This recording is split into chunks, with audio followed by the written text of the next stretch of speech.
ছোট্টমণি আসিয়ার দর্শকের বিচারের দাবিতে ফুঁসে উঠেছে শাহজালাল বিশ্ববিদ্যালয়ের ছাত্রছাত্রীরা। দূষিত হওয়ার পরেও তাকে অনেকগুলো হ্যারাসমেন্টের সম্মুখীন হতে হয়। পুলিশের কাছে গেলে পুলিশে হ্যারাসমেন্ট করে, বা প্রশাসনের কাছে গেলে প্রশাসনে হ্যারাসমেন্ট করে। সবসময় এরকম আমাদের যে দূষিতরা ভিকটিমরা ভুক্তভোগী হয়ে আসতেছে।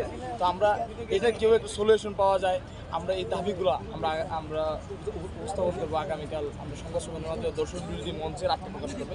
সেখানে আমাদের যে দাবিগুলো আছে, যাতে আমাদের আর কোনো ভিকটিম যাতে আর এভাবে হ্যারাসমেন্টের শিকার না হয়ে যায়।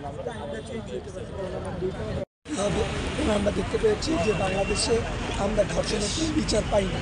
এই যে বিচারহীনতার সংস্কৃতি তৈরি হয়েছে, এটা নির্মূল করার জন্য আমাদের কিছু দাবি দেওয়া আছে। সেটা আমরা আগামীকাল ধর্ষণ বিরোধী মঞ্চ স্বামীভূমি থেকে সংবাদ সম্মেলনের মাধ্যমে জানিয়ে দেওয়া হবে। আমরা এই 90 দিনের হিসাব মানব না।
তাদের একটাই দাবি, আর যেন আসিয়ার মতো কোনো মহিলাকে ধর্ষণের শিকার না হয়ে মৃত্যুশয্যায় কাতরাতে না হয়।